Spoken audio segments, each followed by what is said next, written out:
already started.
It's Friday.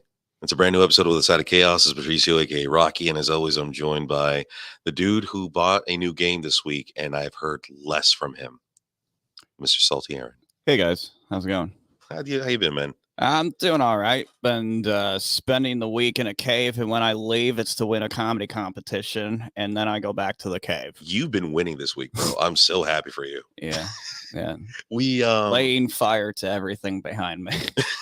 we had an interesting week this week, you and I. Yeah, we went to that thing on Monday. In Turnagaw, where we drove an hour to see our friend Sareth. And I had a great time with him. I did too. Even the plant lady was super nice. She told us about our environmental concerns. We should all be concerned with. Exactly. Like, I had no idea like going to the gym was hurting the environment. I feel bad every time I use an industrial washing machine now. I don't want to drive anymore. Like that. I don't want to drive anymore because gas is $3.50. And if it's higher than that now, I hate you, Putin.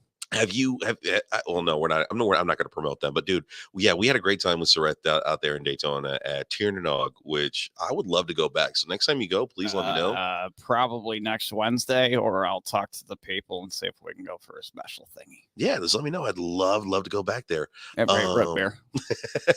What was it? We got to see the new Batman film this week. Yeah, I'm glad you had a good experience. Yeah, I'm very happy I got to see. It's been like, here's the golden horse, and here's the stable. You have this fly coach in spirit. So, I mean, it is what it is, you know. So, yeah, no, you got there late, and I got you at the time I said I would, and you had sat down, and I was standing outside the movie theater at 7:35 p.m. I called you once. Mm-hmm. And then you didn't answer for 10 minutes and then frantically, angrily called me as if I bothered you. No, I was worried because I wanted to make sure you were there for the premiere. Like we had a Batman. I had a cheeseburger in my pocket with fries and everything. You had a cheeseburger and fries. Oh yeah, dude, I smuggled in a Wendy's double stack and in our friend Chris's bag. And then I had the French fries in my pocket. And then I was upset that they didn't give me the nuggets. So I had no nuggets in my 4-for-4 bag. So you had pants full of grease, and you couldn't pick up my phone call. Well, because they went straight. I thought I was going to have trailers. They went straight to your ass, is what you're saying. I thought they were going to have trailers, and they didn't. It went straight into the film. It got dark in there, and then the Batman. And then you didn't even locate me a seat to save me a seat. Well, and I'm being PG today, so you know. In all the ways that I could cut you up in a small pieces, I would right now for the inconveniences you paved me yesterday evening. I love you. Thank you, Jeff Kaufman, for allowing me to come into your movie. For real. Pat, for being a complete beep. I can't even finish the statement. I'm running out of beeps. I do have Cole. Yeah, hold on. That's the end. That's the end of the statement. Yeah, I do have the.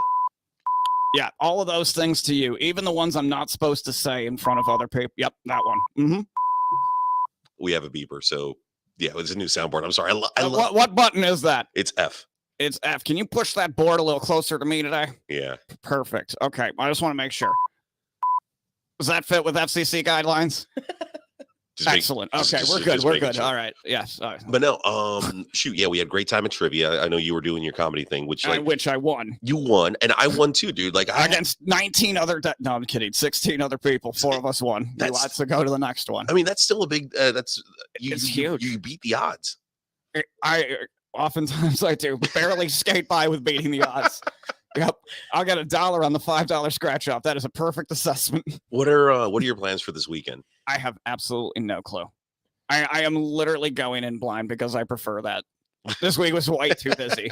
Way too busy. I'm getting my my emotional support friends ready for a weekend where I can just like cut loose a little bit, because we got Marshmallow on Sunday at Universal Mardi Gras. And is that a comedian or a DJ? It's one of the two. It's a DJ. Okay, I'm glad. Go take your ecstasy and have fun. Dance around. Your Monday is going to have scoliosis. I'm not going with any ex. All right, I haven't talked. Yeah, you don't know that yet. I haven't talked to any exes. I haven't. Neglect isn't communication. No, Putin still speaks to Biden. They got a bat phone together. I tied this all together, and you just made it easy for me. Oh shoot, man! But you know what? No, no, I haven't talked to any exes. I've been. I was talking about ecstasy, but okay. But I mean, if you want to reference new current events, we can talk about that too. No. That'll be for another time. You son of a beep. You son of a. There we go.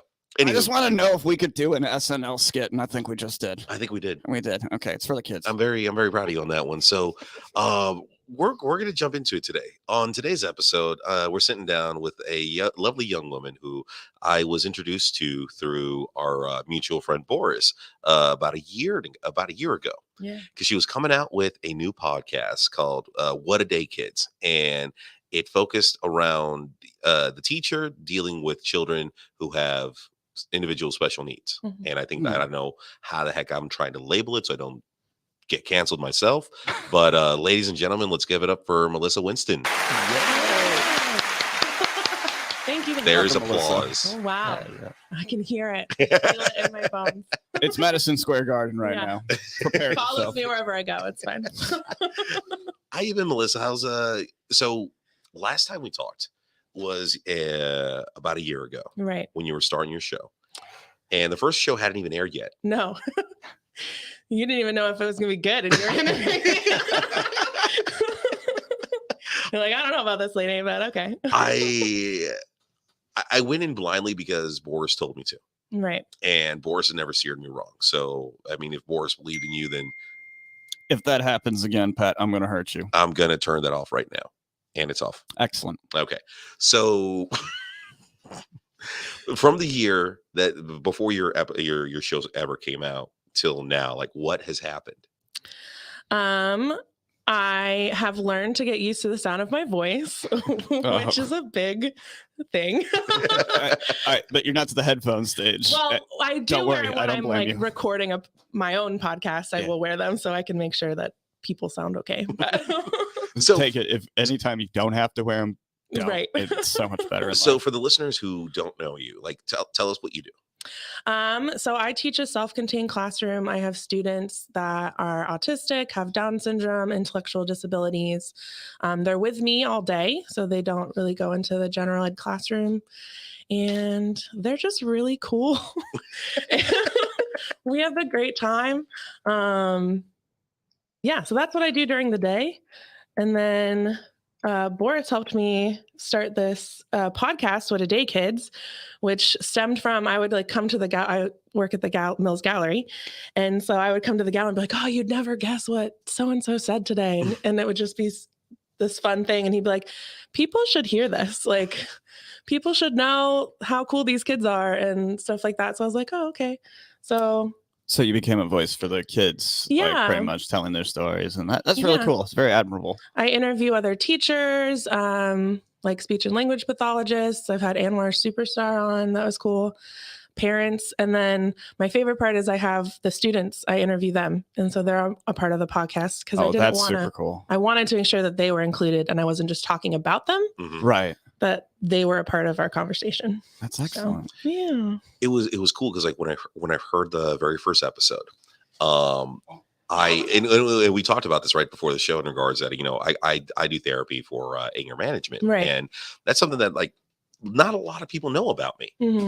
People see me as, oh, it's Patricio, it's Rocky, it's that podcast. You're like, I don't see any of those things. Every time I look at you, I'm like, He's like, I get the anger management. You remember what I call?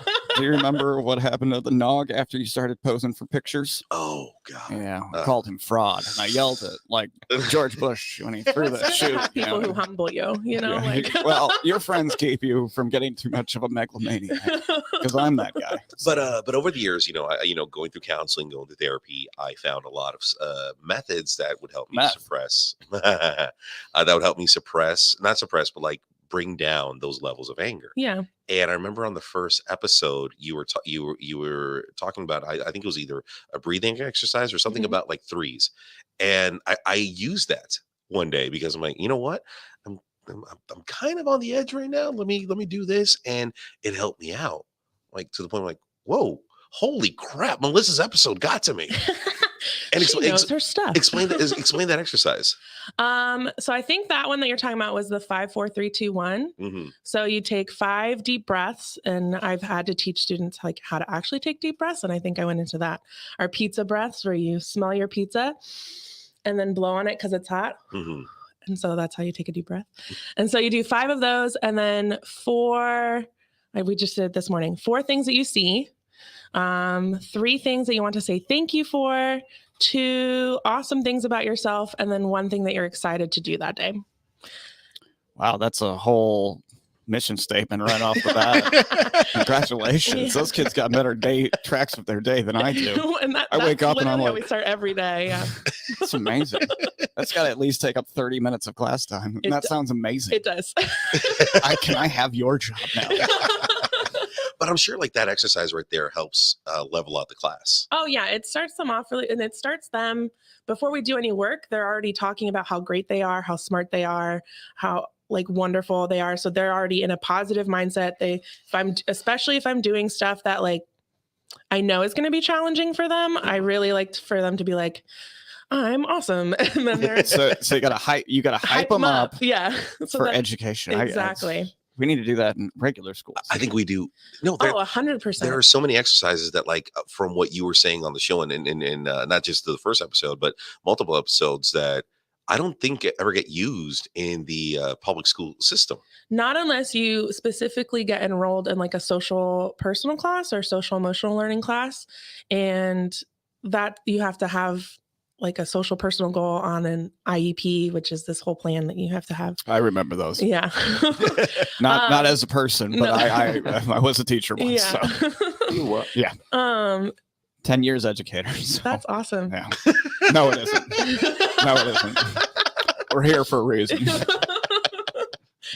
But unless you specifically get put into those classes, you're not really experiencing the stuff that I teach. Like I have to teach about social cues and facial expressions and things like positive affirmations and stuff like that. Like that's literally my curriculum. And I would love if that became a curriculum for everybody. It should be. And 100% it should be. Like we start every day. I have a mirror and we have things that every week it's something else. And like this week is I work hard, and they have to look at themselves and tell themselves that I work hard.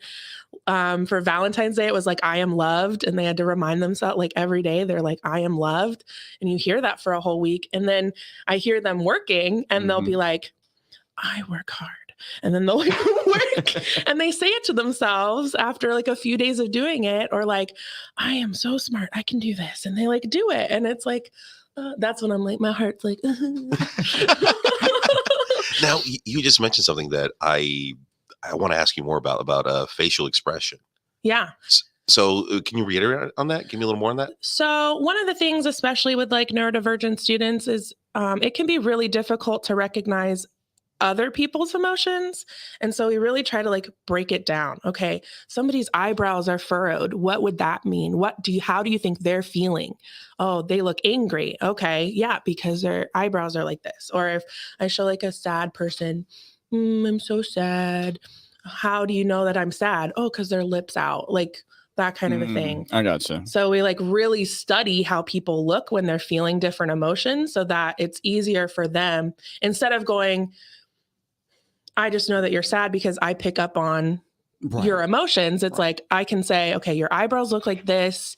You're crossing your arms.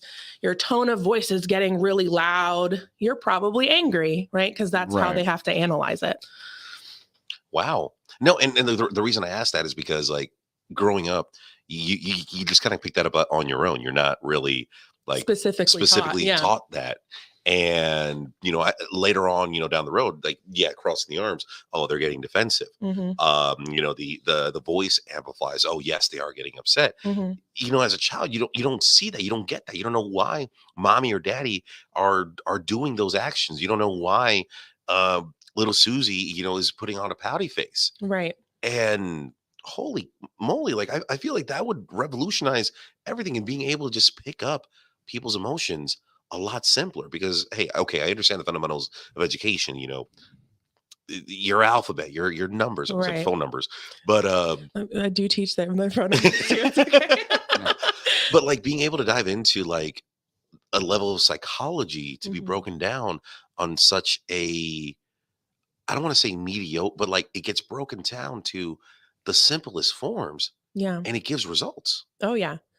100%. And we do it even with them looking in a mirror, like, okay, show me an angry face. Because sometimes they don't even recognize people. It's hard for people at all to recognize some of their own emotions, right? That can be difficult for any of us. And so we even talk about like, how does your body feel when you're upset? Like, do you get like your muscles tense up or whatever, or do your stomach gets upset when you're worried? Like I had a student today, she was like, my stomach hurts, and she was really worried about something, and I was like, well, it's probably because you're worried about this. Like, let's talk about it, like that kind of a thing. And recognizing like how your body's feeling, to recognize your own emotions, which is important for all of us, because sometimes I struggle like in the moment when I'm upset. Yeah, how am I feeling? Recognizing that I'm even upset, you know, like it's not until afterwards where I can like clear my head and be like, oh, right, that I was really annoyed or whatever. I was gonna say, Aaron, like you're an adult. Absolute. Debatable. I created an adult. I mean, I created a child. Beyond that, I haven't really provided much. You're an adult. You're a smart individual. You're a smart guy. Are you validating me? What's your question? No. What I'm going at is you up before. You said. I just understand. I'm the guy he worries about in prison. So. But no, I'm asking you this: like, when did you like start understanding emotions from other people? This is a really great question. Ironically enough, do you remember Melissa? The last Melissa we talked to? Yeah. So that's kind of a strange question because I'm just of the life of 6 years old. Just remember that. Okay. So I don't know. When I started doing the complexities, it's like I woke up at 13 and then I woke up at 36. Oh. So I don't really know how to tell it. I think I might have one of those neurological disorders. I'm just kidding. No, it's a much different game. But am I on? Yeah, you're on. You're on. Be. I don't see myself. Well, you didn't want to be. Vanity you told us you didn't want to be on camera. Well, right, but how have you been diagnosed? No, it was a joke. I'm sorry. No, but I'm just saying on the other side. Seriously, I mean. No, I'm just a weirdo. And I think nicely said. I think I was still right. Hold on one second. He's gonna see if he can get you on camera. No, it's not that. He's talk again.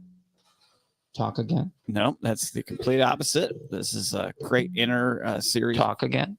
No, you gotta keep turning it towards his face. There's a little lip on the again. Talk. It's perfect. This is the type of hard-hitting podcasting that you. So this is not a ghost. This is Boris. I'm sitting in the back. Do you hear my voice? So also joining us in studio, we have Boris from the Mills Gallery. Incognito, exactly. he may or may not be in studio. You know, that's Jiminy Cricket. We zoomed him in. We actually can do a shot with him in it. Actually, this is kind of cool. This is the first time Aaron and I are not. No, that's not true. You interviewed me. Yeah. But we didn't know, but it wasn't filmed. I don't do film usually. It usually costs more money to tape.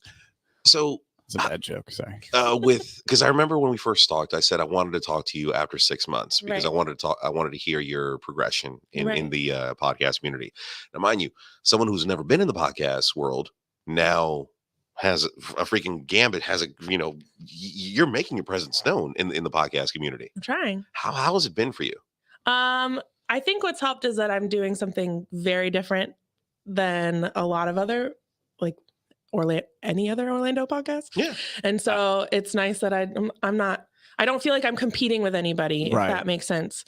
But honestly, the thing that I knew I would be excited about, but didn't realize just how excited I would end up being is the fact that like listening to my students be on these podcasts is my favorite thing in the whole world, because sometimes it's just me and them having a conversation. We're not really talking about anything specific, Right. not really asking them like specific questions about them having a disability or anything like that. And just so people can get comfortable hearing different forms of communication, different ways of people, topics that they like to talk about. Mm-hmm. But then sometimes I get a kid like Jake, who I interviewed on one of my most recent 2 episodes ago, who was the first kid with autism that I ever taught. And he's in middle school now, and he was able to talk about like how he feels as a middle schooler with autism, and like was articulating those, like navigating the world of puberty and middle school. Wow. He should start his own opposite. podcast soon. He has a YouTube channel. He would love for you to follow him. He posts a lot of Minecraft videos, and that's his dream, is to be a YouTuber. Let's make that happen. Yeah, We should totally make that happen. I will send you his link. But yes, follow Jake on YouTube. So right there. Also Melissa too. And Follow also Melissa. me, yes. At the when you were saying about talking to your students and just having a conversation with them, you have a genuine conversation with them. You ask about their day, what they're looking forward to, all that stuff. Now, right when you were saying that, you'd said that like you don't address I don't want to say disability, but you don't address the reason why they're with a teacher like you. Right. Now, for a child who's been diagnosed with whether it's a disability, a disorder, or chemical imbalance, are they aware of this, or are they growing up seeing like, no, I am normal? I think, and forgive me for putting it like that, normal. Right. I think it depends. I also think it depends on how they're introduced to themselves, right? So I try very hard not to fit them into this world, but to make the world fit them. Gotcha. So like I want them to live their most authentic life, right, and be themselves, because there's nothing of them that needs to be different. 0%. Yeah. And so my biggest piece is to impact their world around them, to be aware of who they are, their needs, to make them, again, the most authentic selves, and not limit them in any sort of way. I see what you're saying. And so I think, at least in my classroom, I think I've done a pretty good job of them not feeling other. Right. I see what you're saying. Now, do I think that across the board in everybody's experience would that be it? No, probably not. And we have kids that move from a general ed population into a self-contained classroom, and those kids are very aware of where they're moving into. But that, to me, isn't a bad thing. And I know me and myself and the other teachers at the school that I work at work very hard to remind them of that. And I think that's important. But do I think that across the board, across the world, is that everybody's experience? No. What kind of age brackets are you working with? I teach middle school. So I have like 11 to 15, 16 at the most. But does puberty really influence a lot of the things going on in their heads, especially with the toxology, I guess you could say, going on? I guess that's the nicer way to say it. So just think of yourself in middle school. Oh, I was awful. And and how confusing that time is at all for anyone. And then make it even more confusing because you can't communicate especially well, or like we said, like we have to teach them specifically how to recognize these emotions that they're feeling. And so it's, and like appropriateness of different things to do, like where to do them, alone, right, stuff like that. Or, yeah, the communicating thing I think is the biggest part. I have a lot of students that don't communicate traditionally, or, so they use either a communication device like an iPad that have loaded things, or very minimal verbal output. And so when they are experiencing big emotions or stuff like that, then that usually breaks down. And that's when you see like the physical aggression and stuff like that. But or exuberance, right? Or very excitedness, yes. But that's all just because they're not able to be like, hey, right. I'm a teenager. I don't know how to regulate my emotions. Now, let me ask you 37. Let me ask you this, like your own personal opinion, like working in this field and seeing everything that goes on, because you're exposed to both worlds on a very deep level. Once you walk out of the classroom, you're in everyday society. You're dealing with, forgive me for saying it, you're dealing with some crazy assholes here. You're dealing with, some jerks over there, right? Road rage on I-4, things like that. You're into a different world at that point. Do you feel that in this day and age, we should be applying some sort of diagnosis to children or to young adults to see if there's if there are problems that could be found early on? I guess I don't understand the question. Okay, so I'm saying, so when a child is diagnosed autistic, yeah, when do they get diagnosed? Like usually, like what are the signs? It depends.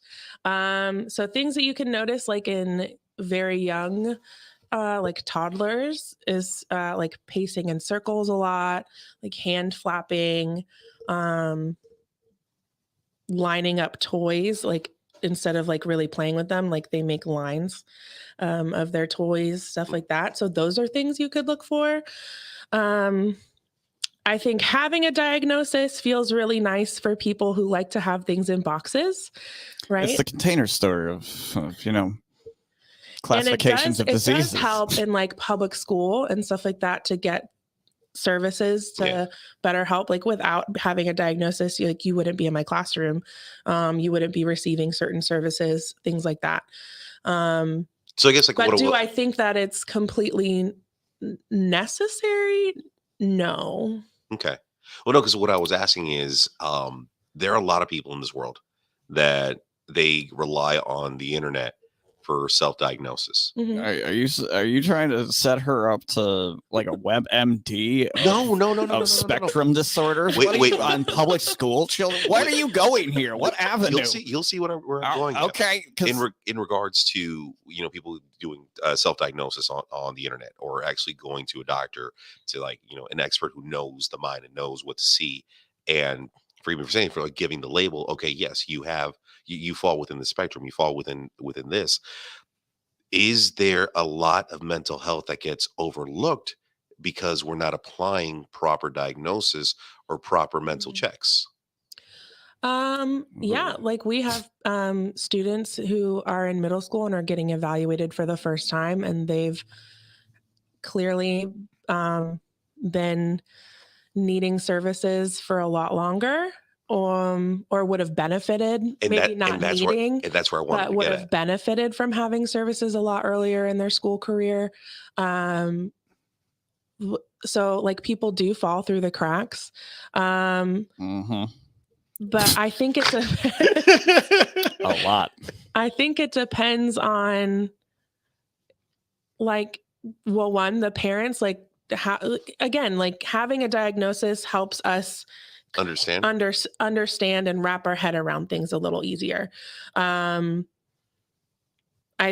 think it's easier to advocate for yourself if you have, or for others if you have that, to be like, hey, here are some things. And it's easier for us to be like, okay, you're autistic, so you probably have these kinds of things. Mm-hmm. But honestly, like autism is a huge spectrum, and I don't even mean like a linear spectrum. Mm-hmm. It's this giant circle where you pinpoint, okay, I have these sensory issues, these communication deficits, these things. It's not like, oh, I'm severely autistic. That's not what that means. You're pulling from all these different places, and it's just how many of pieces of this pie do you? It's okay. I gotta unpack this nicely. We had a guest recently who came on. AJ Wilkerson is an autistic comedian, and he shares a lot of the same tendencies of the students that she works with. So really, what it is the IQ level which sets the deficits of which part of the disease that I don't want to call it a disease. What a disorder? I wouldn't even say disorder. I would just say which part of the spectrum. We're on it is one of those things where it's only most recently recognized. Okay, so you have this widespread widespread of information that hasn't even really been self-contained to be a specific diagnosis of one thing. That's why it's a spectrum of disorders. So some people who are autistic might fall into schizophrenia or some other neurological disorder. It is a cross-mapped anything. There is no one specific way to say someone is autistic. Is that correct? Like we can just generally guess that this person is autistic by the data that we have, Right. My assumption. And I would say that my students aren't in my class because they're autistic. It's because their intellectual level is at a certain point. Yeah.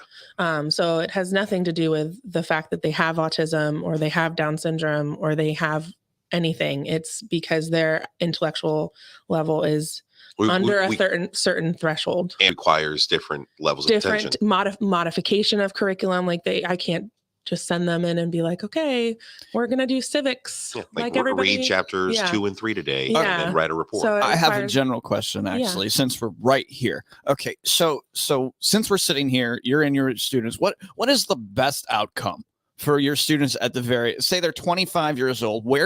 Are they living independently at that point? Like, I really don't understand what autism is to be fully concrete. Like, are they self-serving in society, or are they still needing care? It depends on the person. And that's really what it is. There are a lot of autistic adults who are living their life completely independently. Well, I want to say something. Good point, Aaron, because for season 2, Melissa and I are considering talking to autistic individuals who are grown and have jobs and careers to show that these children can be included correctly into society. Okay, so like a sense of inclusion. Right. And that's my biggest goal as a middle school teacher is to have my kids live their most independent life. That looks a lot different for every single one of them, even though they're all in my class. But that looks a lot different for every single individual. Like having autism doesn't mean that you wouldn't be independent. It just depends on your level of needs. And just like having Down syndrome doesn't mean that you couldn't be or wouldn't be independent. Right. It just depends on the level of needs and support. And a lot of people live neurodivergent. Obviously, neurodivergent people live very independent lives. Absolutely. There is a lot of services that allow for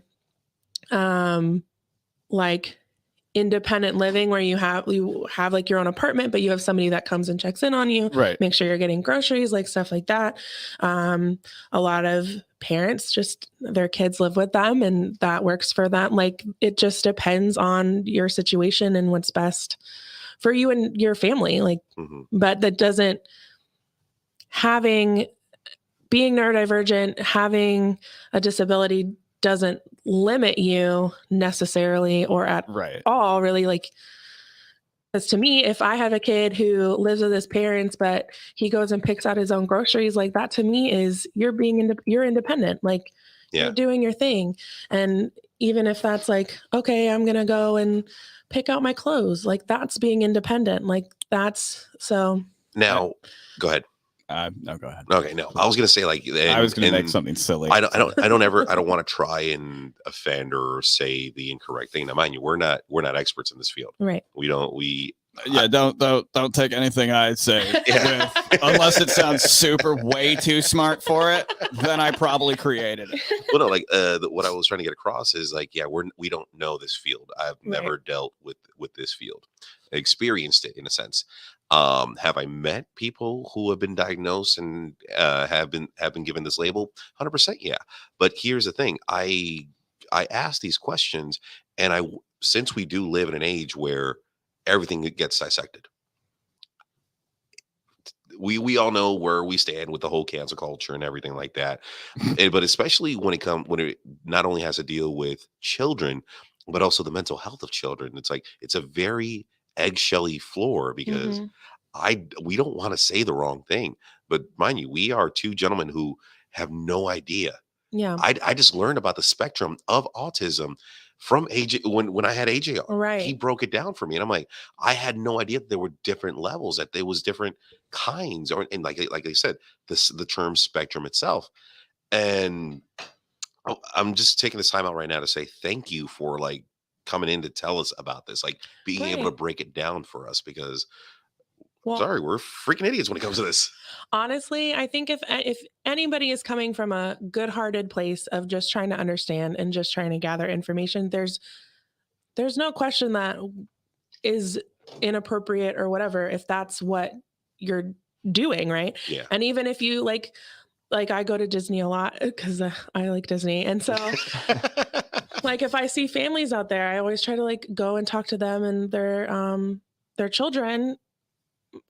Just to be like, hey, like, how's it going? How are you liking whatever? And just so, because a lot of times I feel like their families, especially those parents, don't get people just coming up to interact with them or like, hey, I really like your shirt, because they're like, I don't want to offend them by noticing their kid, right? Right. Yeah. And it's like, no, please notice our kid. Ask us questions. It's okay. Like, as long as you're trying to do it to understand, I don't think you're going to offend anybody, truly offend anybody. They might be like, "Ooh, let's not say that again." But I do say it again. I just do it. I just get paid for doing that rather than get canceled. Like Boris is just at the corner, like opening his eyes, like, That's not true. No, I'm enjoying this.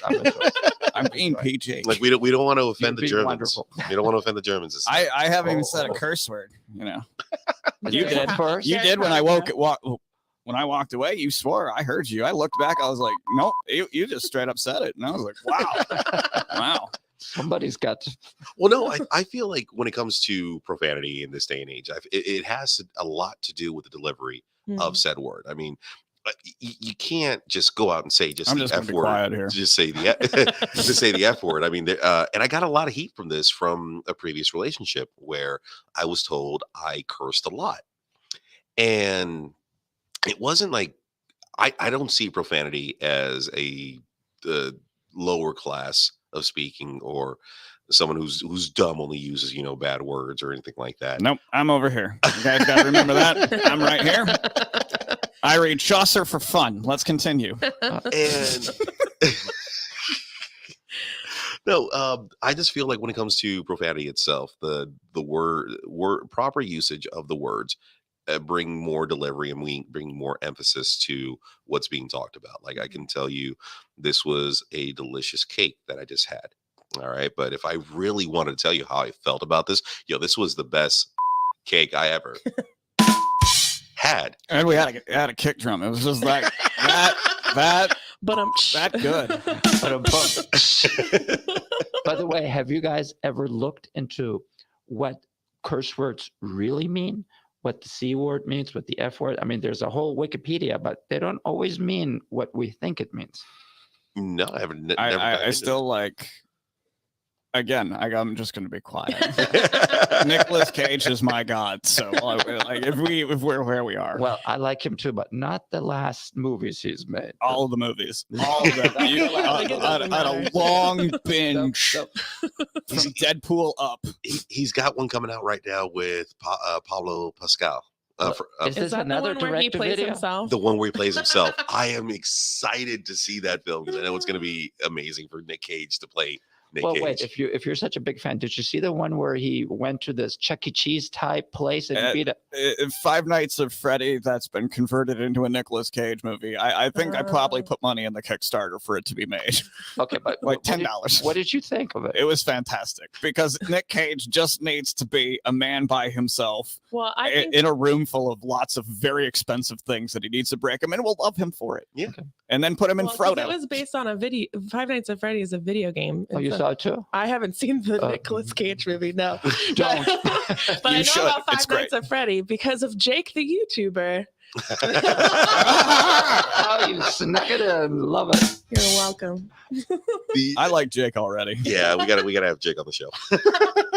But no, What were you trying to say about profanity? Are we going to talk about the history of profanity with George Carlin soon? I mean, that's for really hard to be a different PG episode. show if we're going to talk about curse we words. cannot go into the curse words, and I lost my train of thought. But moving forward on that, Why are you making this like so side questy that we don't even know the way back? Like, I don't even know where you left the magic lights for me to follow the cave path back to my original location. There's my Elden Rings reference right here, kids. See, once like a child. Once Nicolas Cage got brought into the equation, it just threw off everything. It's all over. Yeah. Isn't that And what always happens with Nick Cage? oh yeah, no, but like, okay, let's take Nick I Cage want Charlie and Sheen talk about and Nick a little Cage bit. in the movie. Did you ever see the movie Matchstick Men? No. Didn't It's what is this? 1997. no, early 2000s. Okay, first off, Boris, hold on a second before we go down this. You want to talk about this movie specifically? If I'm thinking of the same movie? Yeah, where he's being given the placebos and he thinks he's okay. Okay, continue. I thought it was a very different movie, but please. That's why I put I thought this was the George Clooney with the art in the mountains movie. The Men Who Stare at Goats. My bad. Similar kind. Oh yeah. Oh yeah, that's a good There one was too. a lot of weird name movies, and I just didn't want to go down that alley, considering how you feel about things right now. So, continue. Well, no, I was going to relate it to mental health now. Okay, but I've just completely lost my track of thought when let's you said talk about goats. Jacob's Ladder. How do you feel about PTSD and veterans? Ooh. Like, Just that is not my expertise. And Excellent. Back to curse words with George Carlin over here on the PG show.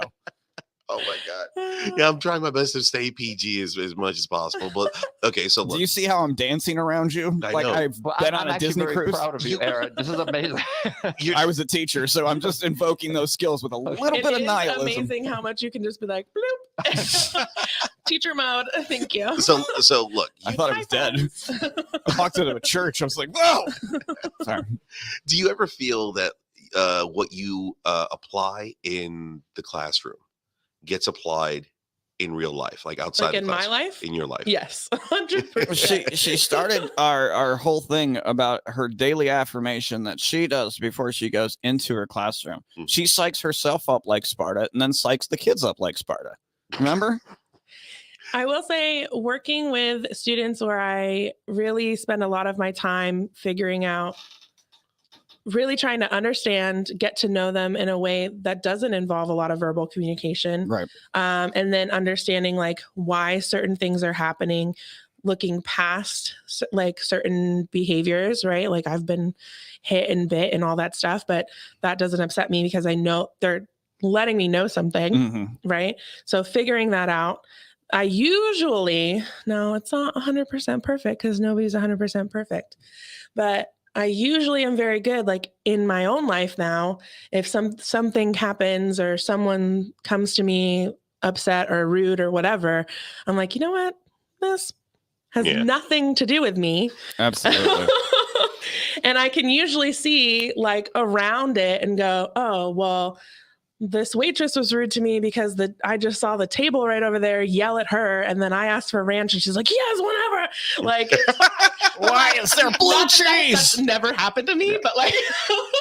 And this is why Melissa can never go back to Applebee's. or Flyers on the east Okay. side, on the west side of town. That was a has one-time never happened to thing. me, but like that type of thing where I can like put the pieces behind it. And I think we talked on the first time I was here about, oh, you must be so patient. And I'm always like, I am not patient.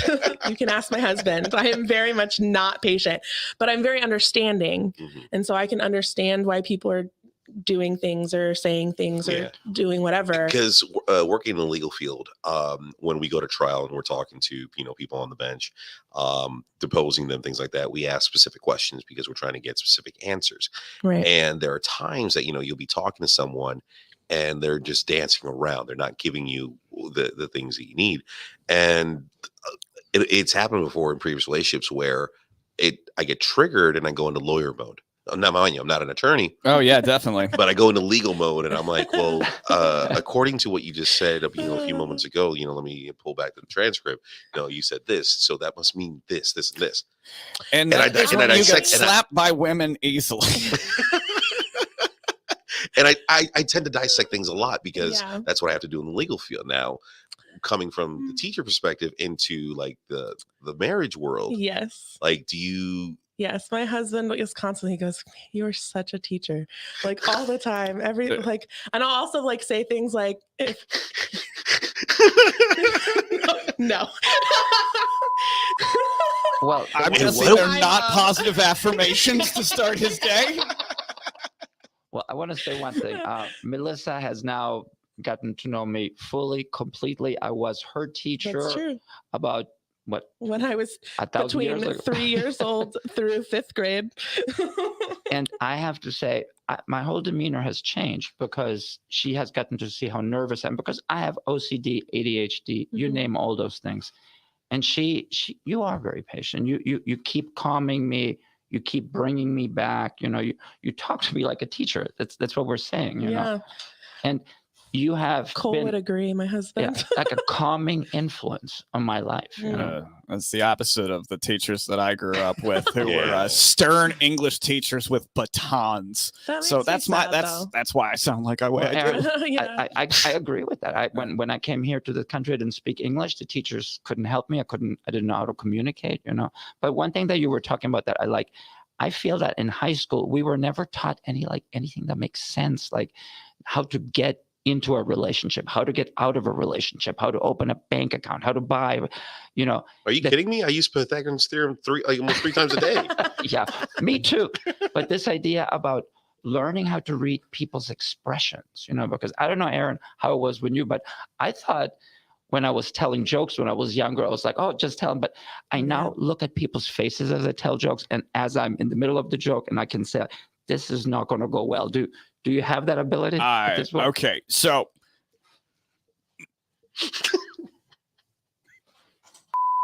yes. So I'm what they call a wild card. He pretends to be one. I actually am. I get on stage, and if I'm pushing the envelope, and I'll see how far I can push it, I will kick you in the face just to prove my point is hilarious enough.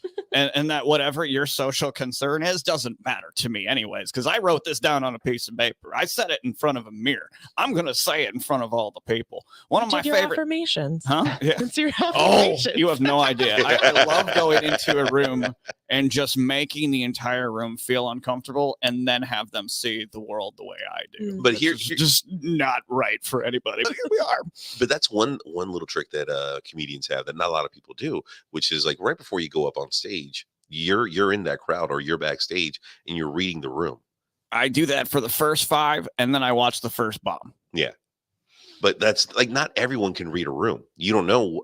Some people won't even understand the term. It's a very specific skill. It is. Yeah. Oh my God. Yeah. I'm not going to pretend I'm good at this because I've eaten some huge ones lately. Reading the room is very important, especially when it doesn't work. Light it on fire. Who cares? Because tomorrow they're not going to remember it anyway. And if they do, that means you're famous. Mm-hmm. No, or you're gonna be. So when it comes notorious. to I'll do this because here's the thing. You have to read the room to the point where like your skills has to be tuned because of the jokes that you're going to deliver. Are we? Comedy. Yeah, comedy. Funny, exactly. Very funny. You have to. Stuff. There are certain jokes that you wouldn't tell in one room that you would tell in another. Right or wrong? No comment. No comment. I think I can answer that. I've seen you live. And He's like, there are no jokes I wouldn't tell him I don't regardless. think there is anything he wouldn't talk about, because I actually was shocked. I think I was 54 when I saw you, and I was with Chris, and I remember in the car saying to Chris, okay, I'm actually shocked. I can't believe I heard what I heard on stage. So kudos. Thank you. I realized the very shorthand is that you can be as offensive as possible and still make money. Yeah. But don't you think we're kind of moving away from that kind of thing? No.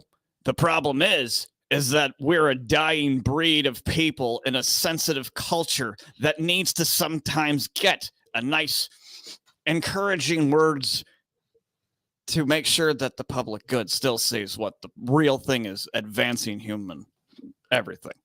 But it is, I don't know how to say that without sounding like a weirdo. But no. There's no way I like. It is true. It is true that a firm hand needs Republicans and Democrats and all the zealots so in now between. We're going to go to.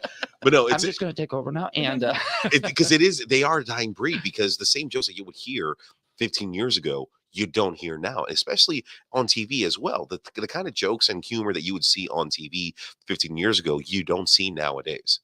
Everything has been curved or silenced in a sense to please the masses.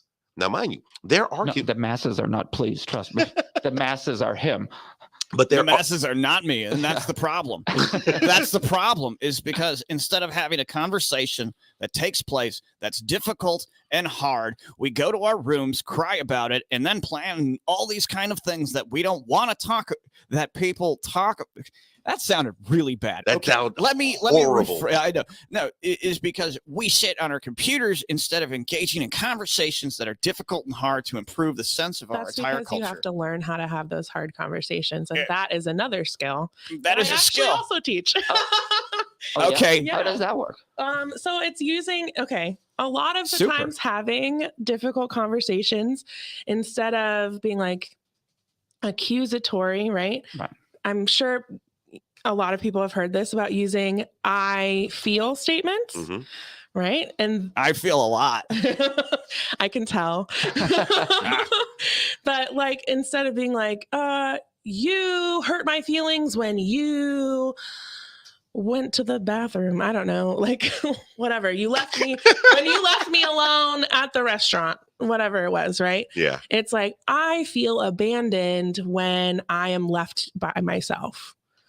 Right? That puts it all on me and not on you. And then it gets to the root of the problem. It's not that you left, it's my own insecurities. And then it's like, oh, okay, well then how can I support you in that? This is what I need to feel secure when I am left alone. Yeah. Like now having those feelings, if they were to be discussed or diagnosed, would the individual be able to control said emotions? Or I think getting to a point where you can even verbalize those types of feelings and statements means you're very self-aware, or self-aware enough to recognize, okay, I'm feeling this way. And then you're also self-aware enough to know what you need from the other person. Right. Like but that comes with a lot of practice, a lot of usually therapy, a lot of things, or a lot of instruction. Like, this is part of my social personal class of like learning how to say, like, instead of a kid like throwing his papers in the air because he got a bad grade, right? It's like, okay, I feel upset when I get a bad grade because I want to do well in class. Oh, okay. Well, then how can I support you? Do you need extra study guides? Do you need extra, like, how can I give this to you? But that's a lot of practicing, right? That a lot of people don't do. And that's a specific instruction that you have to get to be able to do those things. But it takes us back to our current conundrum. Right. How everything is right now. Right. It's because no one's willing to have a conversation that's difficult and hard. Well, and think of how great it would be to have social emotional learning classes required by the state, by the government, from pre-K through high school, because those types of things you start out very I don't want to say easy peasy, right? But like with a kindergartner, they accelerate. I mean, they get harder as you progress. And you get more in depth, more aware of your own emotions, more aware of the things that you need. And if you started that from jump, like, then I think we would have the kind of society that would be more able to have difficult conversations. We could have flying cars. We could have flying cars. We could be the Jetsons now. We could live in the sky. If people have conversations, Black Panther would not have happened. I say that because have you seen Black Panther? Yeah. The film. Okay. Yeah. If they would have just talked, that entire war could have been averted. Right. And I'm saying that's a movie. I know it's a movie. I know and it's there is a movie. A perfect in the end result of that storyline is a man from the sky came down and snapped his fingers to make half the population disappear for 5 years. Seems like an inconvenience more than a moral tale to prove a point here on a podcast. So we tried to have conversations in the movie about the UN and then boom, boom, daddy. Okay. And that's how that movie began. So again, more conversations, less boom, boom. Okay. That's pretty much what stop violence. Good. Well, so interestingly enough, Melissa and I have found out that the media is very careful with this topic too, almost to the point of silencing itself, because I have a feeling the media doesn't look at the story as happy and feel good. You know, this. Well, I think only recently too that, like there's TV shows on. Oh, one of my favorite ones on Netflix is Love on the Spectrum.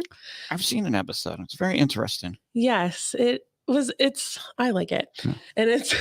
I didn't say it was bad. It's just a lot to take in. What state of mind I was watching it. So not right now. Where it like follows these group of individuals who are either have Down syndrome or autistic, and they're adults and they're dating, and like, what does that look like, and everything like that. And that's really nice because it's like reality. It's a reality TV show, but not like drama reality. Right. Cardi B isn't being referenced. There's other shows like Atypical, which I also really liked, but the actor who plays the autistic individual, he is not autistic. And so now and he does a very great job. He did a lot of research. Like, it's I'm not knocking acting. his acting, but now just like there's conversations about like trans actors playing trans gay roles. Actors playing gay actors. There's conversations about having autistic actors playing autistic roles. And I think that we're just starting to get neurodivergence represented in media really at all. And so now it's, I think it would be really great to see. I don't know. No, I get what you're saying, and I'm gonna give you this artistic writer. This good. My joke was terrible. I've always been the person that I feel that the person who's best adequate for the role should be the one executing the role, whether it's a job, whether it's a part in a film.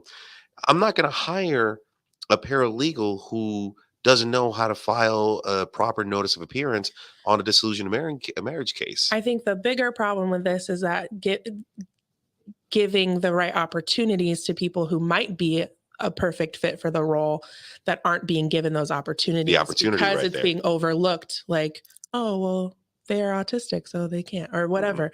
I don't know the goings on in media's rooms. No, and I get that, and you know, whether it's the autistic performer who delivers what they're looking for, okay, maybe yes, they will be the ones who outdo the actor who is studied because he's watched so many autistic people beforehand to try and get that role down. I get that, but I've always been the kind of person like, okay, the person who deserves it the most or has worked hard to get there should be given that. Now, mind you, equal opportunity, 100%. Yeah, 100%. Like that works when everybody's given the same opportunities for those roles. Exactly, and that doesn't exist anywhere. No, and that's for anything. That goes for anything anywhere. Like, well, but I wanted to go back to my main thought about the press. I mean, Melissa and I, like I said, we've had really positive experiences with the press touched the subject very carefully. Ted Bogard, for example. But we also started our journey on probably one of the biggest podcasts in Central Florida. And, there were several comments and one really bad joke that kind of did not land. And that episode is not on the air, by the way. I can't find it anyway. They may have taken it down because I think they realized it's they possible. stepped in it. It's possible. Because, hey, I mean, I know exactly who you're talking about. And yeah, there have been some controversial things said on said show that, some episodes don't ever see the light of day ever again unless they were downloaded once released. And then, now people are listening to it. Okay, let's just take that. But the cool thing about that experience was that I had parents who would have never even known who I was commenting on my Facebook, my What a Day Kids podcast Facebook, being like, this is what, and I'd be like, hey, like, we're together in this. Like, how can I support you? And like, I ended up being able to help a couple parents find resources in their school districts and stuff like that to get the services that their students needed.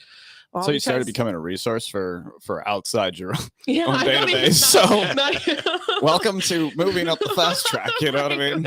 But no, like that's the one thing, like your recent accomplishments with, What a Day Kids coming out to, a successful premiere to great reviews.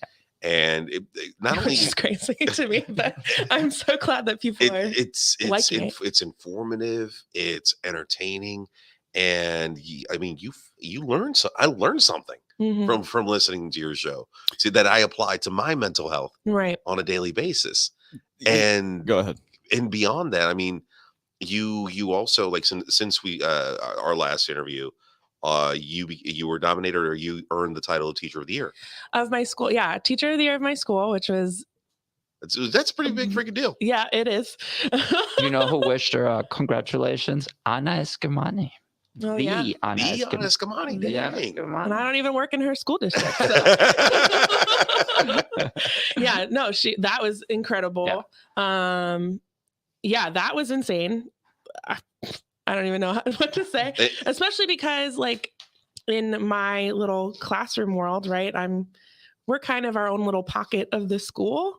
And so it was nice that other people at the school kind of recognized what was going on in my little bubble of the classroom. And you're now in the running for Teacher of the Year. That already happened. I didn't win the county Teacher of the Year. Somebody else did, but that's all right. But being nominated, to be nominated with your peers is always an honor. Yeah. And what a win or a loss, I mean, the honor being nominated with people who are being held in high esteem. I mean, shoot, congratulations on that one. Thank you. And whether it's this year, next year, or the following, they'll see what you do, they'll recognize what you do, and they will applaud what you do, because you do amazing work. Thanks.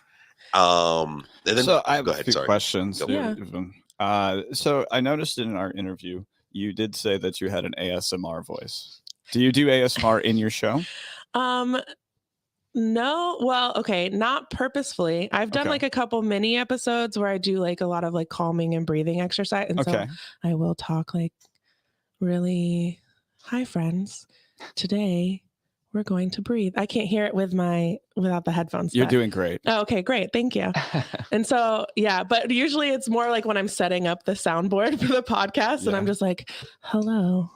Today I'm going to interview. The one thing, if you're ever like stumped in a podcast and you don't know where to start, just pretend that you work for NPR, and then you get your ASMR voice. You're like, "Hi, this is Michelle from." There she goes. There she goes. Go ahead. Today we're going to take 5 deep pizza breaths. Can you turn my headphones up a little more? You got to turn it up. Yeah. How's that? Even more. All right, how's that? Okay. Yeah. All right. We're going to breathe in through our nose and out through our mouth. Ready? 1, 2. I don't know. That kind of thing. Perfect. It's just while I'm like, where did you take me? Remember the one we did mescaline in Las Vegas? Yes. Yeah, there. That's where you went. There you went. We were swinging at bats. Yeah, you're my Dr. Gonzo, remember? And as we're wrapping up, Melissa, I mean, I've come to find out that you're also right now nominated by you're being nominated for Woman of the Year by Orlando Magazine. Yes, which is insane. Yeah. Welcome to the big time, Melissa. That's just it. Really just leaped head first into that pool. Yeah, no, that was I'm honestly blown away. And I don't mean this in like a fake humbly way. Like I literally am blown away by that even happening. And like I have a photo shoot on Tuesday. So, so fancy. I have to like take off work from school to like go out to a photo shoot. That's awesome though. Right? I'm getting my hair done before that, don't worry. We're so proud of you. Thank you. Yeah, and it's crazy. Like Anna Eskamani has been on that list. Again, she's incredible. And Patty Sheehan. Oh my God. All the people that matter, you know. Yeah, right, exactly. Right. And then me. Yeah. And for me, like it's hard to sometimes recognize like the stuff that I'm doing, because to me it's just like, this is my life. This is just, I wake up and I go do this. Like, why wouldn't I? What else would I be doing? Just being nominated for what you do is actually earned. You work with kids all day. You put in the work to earn the award. You did. Thank you. So it's not some random thing that happened to you. That's what it feels like. But I am very grateful and very appreciative. And we thank you for doing the kind of work you do. For real. Because most of us don't have the tolerance or the patience to do that kind of work. And it takes a little bit of little extra in your soul to do that kind of work. And that's the truth. So that's how I feel on it. You, on the other hand. I know. Black Panther reference got torn down by me in a second. What's going on? I didn't even give you anything before the show. What's happening? It's been a long, stressful, hard-hitting week. All right. What, you mean the 3-hour Batman movie you watched last night, or the Batman trivia on Wednesday, or it's been a tough week. Okay, I want to point out one more thing. Go for it. She's also been featured in a book.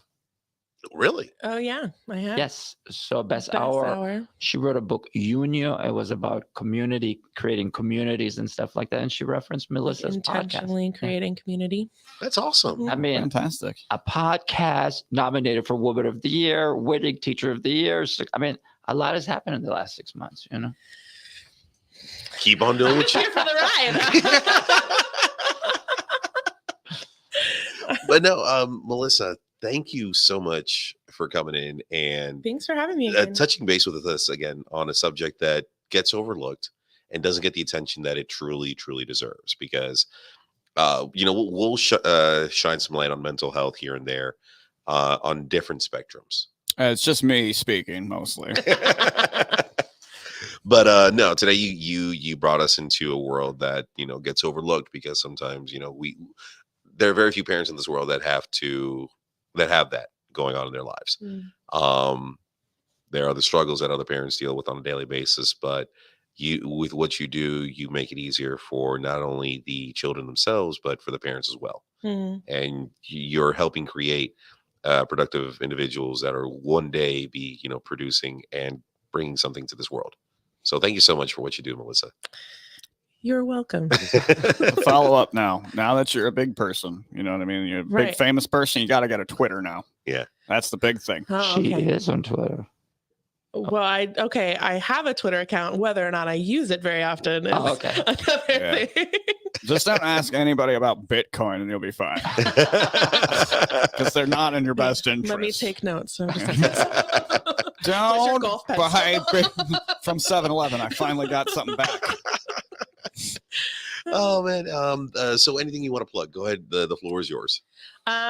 What a Day Kids is on Apple Podcasts, Spotify, Google Podcasts, Amazon, all of those things. I love the name. Thank you. I actually got that because one of my students at the end of every single day, she takes this giant sigh and goes,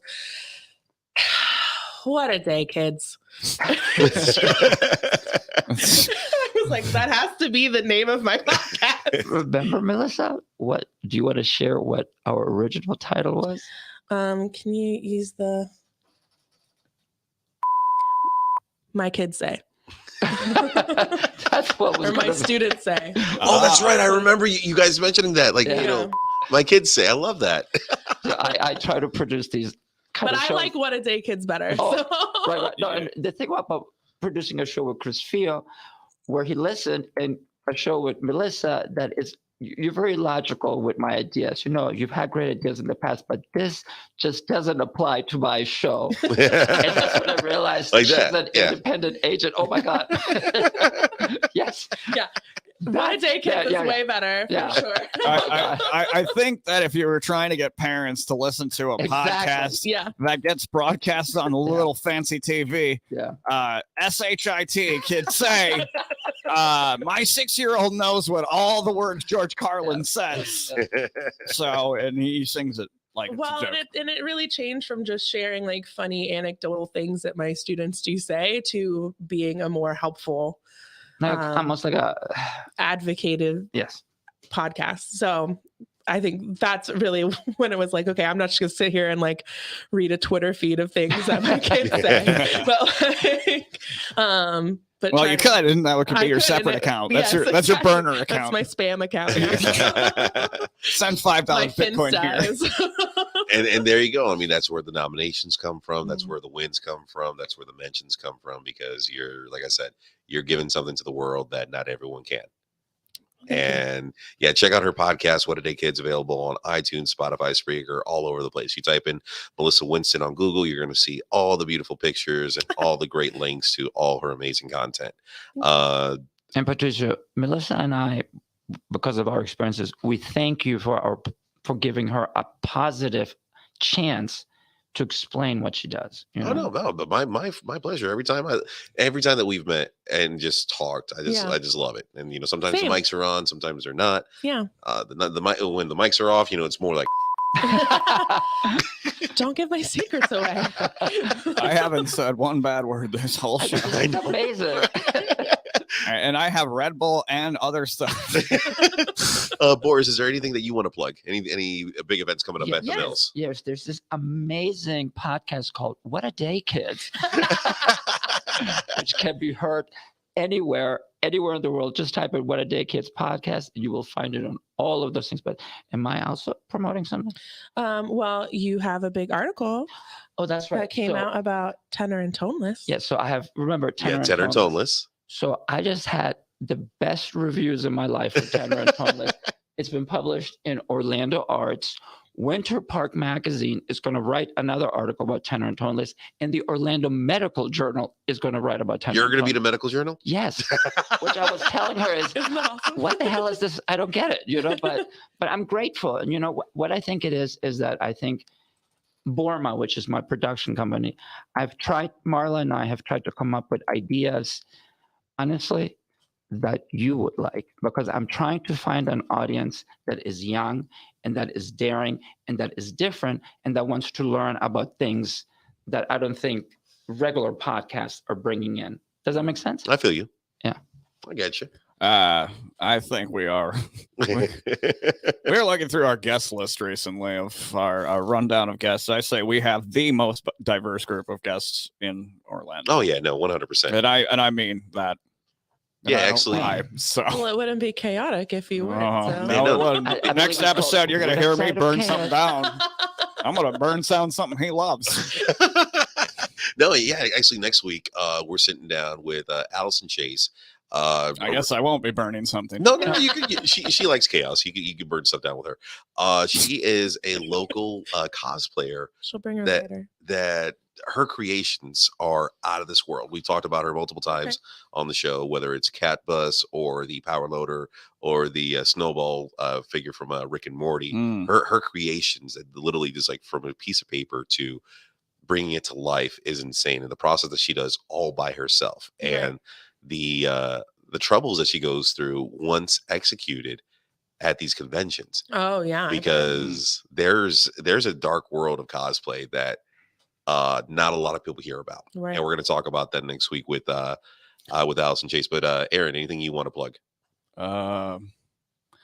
Sometime in the next 36 to 72 hours, I'm going to play video games professionally online, and you're going to like it because I'm going to say all the things I didn't say here. I am going to... Aaron, do you hate me? No, it's fine. I like a challenge, and I succeeded. So anyways, I'm going to be playing everybody's favorite video game out right now, Elden Ring. Now, normally people don't really care about things like this, but when you have 100 million sold and there's only one of me and I'm top 100 Dark Souls players in the entire world, which gives me the old need to constantly win over my oppressors with undoubted certainty and precision, like a tactical ninja of the night, then you would probably watch me. And if you don't, and if you think a troll can get to me, I'll crawl inside your computer all the way to Russia and find out where you're taking your head. Because I own Bitcoin too, kid. Okay, Jesus. I already own the things you think you own. And with all that craziness being said right there. And it was totally clean. Everything. Not one dirty word. Once again, I want to say thank you to Melissa and Boris for coming in. Thank you. Thank you so much for for an amazing conversation. Aaron, you are always a pleasure. No, I'm not. I know, I'm just being nice right now. I'm delightful. Don't I'm going do that to him. I already won this week. Yeah. You're just giving me more money to burn on Bitcoin. We do have an event coming up, and this is a big. Is this July? Yeah, I'm talking It's about. too long. It's too far away. It is I have March. to talk about it. I As have somebody to who talk needs about to it. plan their life out very much in advance. It's maybe a day. Thornton deep- Park deep is breath. having the first annual chili cook-off, and it's starting to build up right now. There's go check out Graffiti Junction. They have all the information. Are we gonna get our own porta potties for? We're being gonna have judges? our own table because we are going to be potties. we're gonna Potties. be celebrity judges at this chili cook-off. Can we just sit on thrones of fucking? Oh, so close. Oh man! You know what? So- I'm sorry, but I knew you were going there. Man, I collapsed under the pressure of winning. I knew it. I collapsed under the pressure of Because winning. you spoke too soon about how you made it all the way. I did. I did. I pulled out too early. Well, keep an eye on our website at withthesideofchaos.com. Check out all our previous episodes. Check out Melissa's podcast, What a Day Kids. Yeah. And check out Aaron on Elden I can't say it. Elden I already Rings? tried. Elden Scrolls, Elden Rings. Yeah, Elden Scrolls. You follow me on Elden Scrolls and follow Pat on the craft mines. Yeah. You know what I mean? But Aaron, And isn't it, disillusionment. isn't it fun to curse when the FCC is sitting right at the table with you? If that was the case in point, we would have a much different conversation. Like back owed payment. But as always, if you're not laughing, you're not living. Live every day to the fullest, but always do it. With Red Bull and Chaos. We'll see you guys next week.